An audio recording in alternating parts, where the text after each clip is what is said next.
Hamas chief Ismail हानिया की हत्या के बाद से ही इजराइल हमास की लड़ाई अब ज्यादा गंभीर स्थिति में पहुंच चुकी है। ईरान की धमकी के बाद अब हिजबुल्लाह चीफ की भी धमकी सीधे नेतन्याहू को मिल चुकी है। दरअसल मिडिल ईस्ट में फिर युद्ध की सुगबुगाहट तेज हो चुकी है। इजराइल ने हमास की कमर तोड़कर सबको बेचैन कर दिया है। इससे पहले हिजबुल्लाह चीफ फुहाद शुक्र की भी हत्या कर दी गई थी, जिसका सीधा आरोप इजराइल पर लगा था।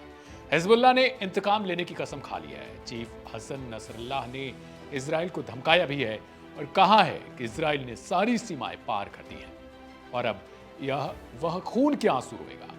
अब अगर पूरी वार्निंग मैं आपको पढ़कर सुनाऊं तो हिजबुल्लाह चीफ हसन नसरल्लाह ने कहा है, हिजबुल्लाह कमांडर फुआद शुक्र और हमास चीफ इस्माइल हानिया की हत्या करके इजराइल ने रेड लाइन क्रॉस कर दी है। उसे प्रतिशोध का सामना करने के लिए तैयार रहना चाहिए। उन्होंने आगे कहा कि जंग में अब नए चरण में प्रवेश कर चुका है। आने वाले दिनों में इजरायली बहुत रोएंगे।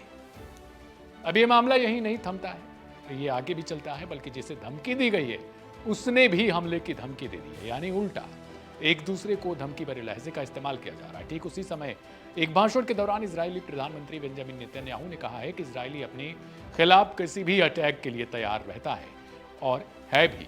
अगर हम पर हमला होता है तो हम उसे देख लेंगे।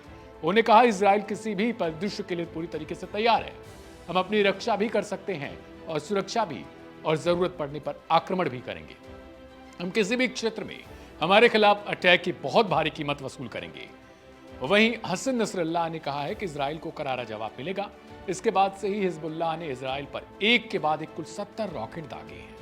हिजबुल्लाह ने कहा है कि चामा को निशाना बनाकर किए गए हमले और कई नागरिकों की शहादत के जवाब में इजराइल के सैन्य ठिकानों पर रॉकेट से हमला किया गया है।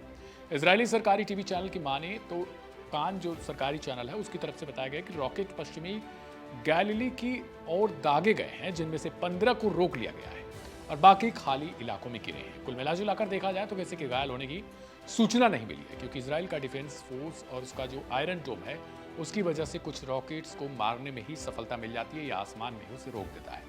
आने वाले समय में अब देखना होगा कि युद्ध के हालात कितनी भीषण स्थिति में पहुंचते हैं और क्या ईरान भी अब जवाबी हमला करता है। इस खबर को लेकर आप अपनी राय या प्रतिक्रिया कमेंट बॉक्स में जरूर ड्रॉप करें। मैं था आपके साथ दिव्यांशु, आप देख रहे थे वन इंडिया हिंदी। नमस्कार।